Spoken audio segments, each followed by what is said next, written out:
अस्सलामुअलैकुम नाज़रीन, Salahuddin Ayyubi series में खुश आमदीद। और हम पूरी कोशिश करेंगे कि कंप्लीट वॉल्यूम को आज ही के दिन अपलोड किया जाए। एपिसोड के आगाज में एक शख्स बड़ा सा नक्शा खोल देता है और एक आवाज गूंजती है, ऐ बेटे, ये कहानी तुम्हारे आबाओ अजदाद की है जिन्होंने आसमान से आने वाले हुक्म से बरे-आज़म अपने कमान में लिए। ये किस्सा मक्का से शुरू हुआ जहाँ पहला हुक्म नाजिल हुआ और फिर लोगों के दिलों को फतह करते हुए हिंदुस्तान से लेकर उंदलस तक, अनातोलिया से लेकर मुकद्दस शहर कुद्स तक हिलाल की रोशनी हर तरफ अमन और इंसाफ के साथ फैल गई। और फिर एक दिन हिलाल के सरहद सुलेब के दिल के करीब आ गई। बाज़ंतीनी शहंशाह फरेंग की सरजमीन के पोप ने मदद मांगी। उधर फरेंसा किले में लोग कामकाज में मसरूफ होते हैं। आवाज मजीद गूंजती है। पोप अरबंद ने तमाम ईसाइयों को पैगाम भेजा। तमाम ईसाई ममालिक मिलकर खड़े हो गए। हर वो शख्स जो तलवार इस्तेमाल कर सकता था पोप की दावत में शामिल हुआ। मुसलमानों ने ईसा अलैहिस्सलाम के शहर कुद्स पर कब्जा कर लिया। इसके साथ ही हम सुलेबी फौज को देखते हैं जो तेजी से आगे बढ़ रही होती है। वो शख्स कहानी को आगे बढ़ाते हुए कहता है, वो कुस्तुनतुनिया के बहुत करीब पहुंच जाए हैं। इसके साथ ही हम सुलेबियों के सरबराह को देखते हैं जो अपनी फौज को मुखातिब करते हुए कहता है, हमने अगर मुसलमानों को ना रोका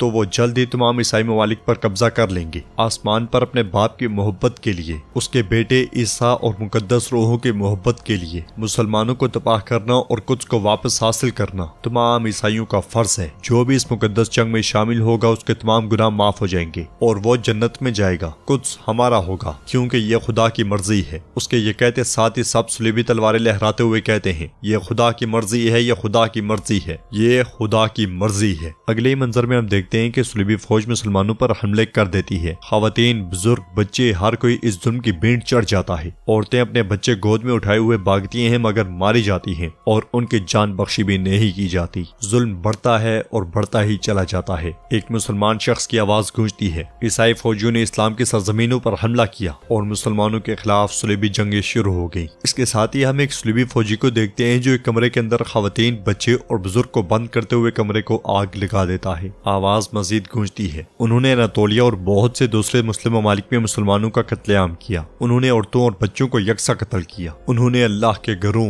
मस्जिदों को तबाह कर दिया। उन्होंने अल्लाह के कलाम कुरान पाक को जलाया। वो जहाँ से भी गुजरे वो वहशत, खून और मौत को छोड़ कर गए और आखिर में वो मुकद्दस शहर कुद्स पहुंचे। ऐ बेटे, हमने कुद्स को अमन का शहर कहा लेकिन वो वहाँ वहशत लेकर आए। हमने उस शहर की हुर्मत का एहतराम किया लेकिन उन्होंने उसे जुल्म में गर्क कर दिया और खून की नदियां बहा दी। जुल्म की दास्तान रकम करने के बाद सुलेबी सिपाही वहाँ मौजूद सामान को भी जलाकर राख कर देते हैं। नाज़रीन, इसके बाद हम महल में अमीर नूरुद्दीन जंगी को देखते हैं जो इस कहानी को बयान करते हुए लिख रहे होते हैं। ऐ बेटे, आपको मालूम होना चाहिए कि कुछ सिर्फ एक शहर नहीं बल्कि ये एक मकसद है। जब तक कुछ पर जालिमों का कब्जा होगा मुसलमान जुल्म में कैद रहेंगे। आलिम इस्लाम को हक लेकर आने और बातिल को निकाल फेंकने वाले बहादुर का इंतजार है। ऐ मेरे बेटे, ये मकसद आपके वालिद नूरुद्दीन जंगी की तरफ से आपको नसीहत और अमानत के तौर पर सौंपा गया है। ये मकसद हमारी उम्मत की उम्मीद और हमारे आबाओ अजदाद की पहली वही के बाद शुरू होने वाली कहानी है। ऐ बेटे, जब तक तुम इसकी हिफाजत करोगे ये कहानी खत्म नहीं होगी। इसलिए मैं खादमा इजाजत लेकर वहाँ आती है और कहती है, अमीर नूरुद्दीन हजरत वो दर्द में है। ये सुनकर अमीर नूरुद्दीन जंगी बहुत ज्यादा परेशान हो जाते हैं। उधर नजमुद्दीन अय्यूब अपने काफिले के साथ जंगी जमीनों की जानिब आ रहे होते हैं कि काफिले में मौजूद उनकी बीवी फातिमा खातून हामला होने की वजह से काफी तकलीफ में दिखाई देती हैं। ये देखकर नजमुद्दीन अय्यूब कहते हैं, फातिमा खातून सब्र करो।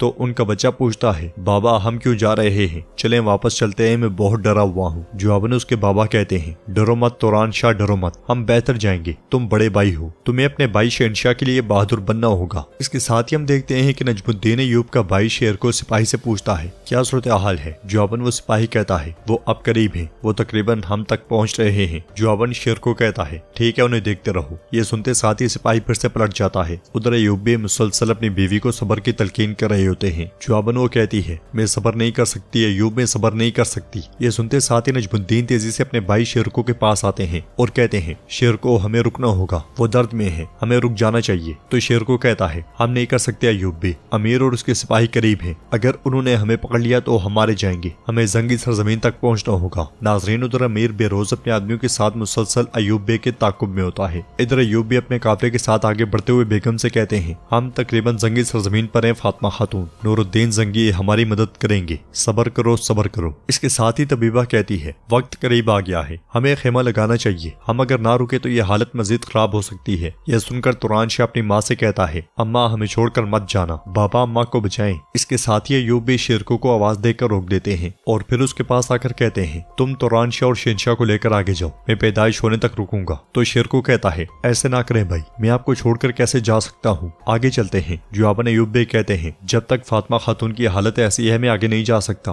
5 मर्द और दाया मेरे साथ रहेंगे, तुम लोगों के साथ रहो और इन्हें बाहिफाजत अमीर नूरुद्दीन जंगी के पास ले जाओ। इसके साथ ही अय्यूब के बेटे चचा के हवाले कर दिए जाते हैं और अय्यूब भी उनसे प्यार करते हैं। तो तुरान शाह कहता है, बाबा हमें छोड़कर मत जाएं। जुआबन अय्यूब भी कहते हैं, मैं नहीं छोड़ूंगा तुरान शाह, मैं नहीं छोड़ूंगा, तुम्हारे चचा तुम्हें लेकर जाएंगे, मैं तुम्हारी अम्मा और भाई के साथ आऊंगा। फिर शेरको से कहते हैं, शेरको अगर हमें कुछ हो गया तो मेरे बेटे तुम्हारी अमानत है, मैं जानता हूँ कि तुम इनके साथ अच्छा करोगे, चलो जल्दी करो। इसके साथ ही शेरको काफिले के साथ आगे बढ़ जाता है। इधर अमीर नूरुद्दीन जंगी की हमला बेगम बिस्तर पर मौजूद होती है और दाई उसका इलाज कर रही होती है। दूसरी जानिब फातिमा खातून के यहाँ भी बच्चे की पैदाइश हो रही होती है। इधर अमीर नूरुद्दीन जंगी कमरे के बाहर बहुत बेचैन खड़े होते हैं और बेगम की तकलीफदेह आवाजें सुनकर वो मजीद परेशान हो जाते हैं। काफी देर के इंतजार के बाद वो बेचैन होते हुए कमरे के अंदर चले जाते हैं, जहाँ पे उनकी बेगम बिल्कुल निढाल लेटी होती है और पैदा होने वाला बच्चा ढांपा हुआ झूले के अंदर पड़ा होता है। ये देखकर अमीर नूरुद्दीन जंगी बहुत ज्यादा अफसुर्दा हो जाते हैं। दाई उनसे कहती है, हमने हर मुमकिन कोशिश की अमीर हजरत, लेकिन इससे पहले कि वो मजीद कुछ बोलती अमीर नूरुद्दीन जंगी समझ जाते हैं और दाई को वहाँ से भेज देते हैं। फिर अपनी बेगम के पास आकर उससे प्यार करते हैं तो वो कहती है, हमारा बेटा वो हम दोनों की रोशनी बनने वाला था, मैं आपको आपका मुस्तकबिल नहीं दे पाई, मुझे माफ करना नूरुद्दीन। जुआबन अमीर नूरुद्दीन जंगी उनसे प्यार करते हुए कहते हैं, आंखें बंद मत करो, आंखें बंद मत करो, ऐसा किया तो मेरी रोशनी खत्म हो जाएगी, मेरा दिल तारीकी से भर जाएगा। इसके साथ ही उनकी बेगम की सांसें टूटने लग जाती हैं और कुछ देर की तकलीफ के बाद वो इस दुनिया से रुखसत हो जाती हैं। बेटे के एक बड़े गम के बाद अमीर नूरुद्दीन जंगी को एक और गम आ लपकता है और एक मजबूत और ताकतवर शख्स भी टूट कर रह जाता है। हम उनकी आंखों से छलकते हुए आंसू को देखते हैं। उधर अय्यूब बे ने अपना बेटा उठाया होता है और वो उसके कान में अजान दे रहे होते हैं। फिर उसका नाम रखते हुए कहते हैं, तुम्हारा नाम यूसुफ होगा। यार अब ये बच्चा आपने हमें तोहफे में अता किया, सिर्फ आप ही की तारीफ की जा सकती है। ये बच्चा आपका और इस उम्मत का काबिल बंदा बन जाए, इसे सीधे रास्ते पर रखना। यार अब कुफार के जुल्म का जो मुसलमान शिकार हैं उनके लिए हमारे किबला अव्वल मस्जिद अक्सा और पैगंबर के शहर कुद्स की सलामती के लिए इसको लड़ना नसीब फरमा। इधर नूरुद्दीन जंगी के महल में उमर मल्लाह लकड़ी तराश रहे होते हैं और उनकी आवाज गूंजती है, ये मिंबर बनाने का हुक्म देने वाला आपका खादिम आपकी रहमत का मोहताज है, ये आपकी नेमतों का शुक्र अदा करने वाला, जिहाद करने वाला और दुश्मनों से लड़ने वाला है। वो इस्लाम की, मुसलमानों की और मजलूमों की जालिमों से हिफाजत करने वाला है। वो नूरुद्दीन जंगी है। इसलिए नूरुद्दीन जंगी वहाँ आते हैं और सलाम के बाद उमर मल्लाह उनसे कहते हैं, मैंने आपके ख्वाब को तराशना शुरू कर दिया है। तो नूरुद्दीन जंगी मिंबर पर हाथ फेरते हुए कहते हैं, अगर कुछ की फतह मुझे और मुसलमानों को नसीब हुई तो ये मिंबर मस्जिद अक्सा में रखा जाएगा, ये मेरी वसीयत है, यही मेरा ख्वाब था,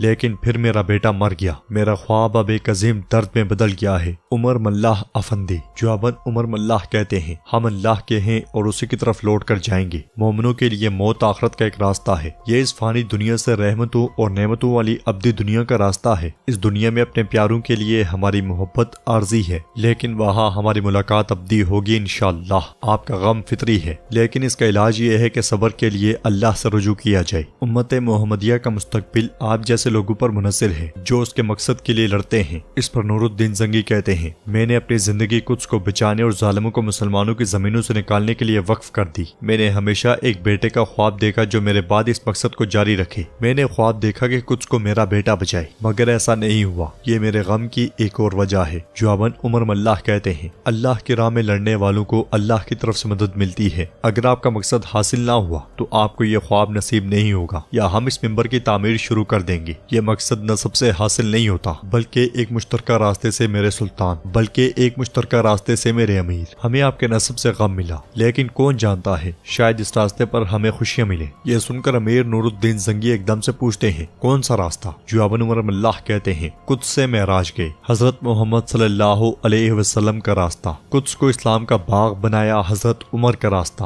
और आपकी तरह उन लोगों का रास्ता जिन्होंने इस मकसद के लिए अपनी जानें कुर्बान की। इस रास्ते में बहुत सी अच्छी चीजें पोशीदा हैं। रास्ते से क्या आ रहा है उसे तलाश करना चाहिए, अपने नसब से नहीं। इसलिए में एक सिपाही वहाँ आता है और कहता है, एक अहम मामला है। तो नाज़रीन, इसके साथ ही सलाहुद्दीन अय्यूबी सीरीज की एपिसोड 1 कंप्लीट होती है। उम्मीद करते हैं कि आपको ये वीडियो पसंद आई होगी। वीडियो पसंद आई है तो वीडियो को लाइक करें, चैनल को सब्सक्राइब करें और बेल आइकॉन पर लाजमी से क्लिक कर लें। इंशाल्लाह मिलते हैं नेक्स्ट वीडियो में, तब तक के लिए रखिए अपना और अपनों का बहुत ज्यादा ख्याल। अल्लाह निगहबान।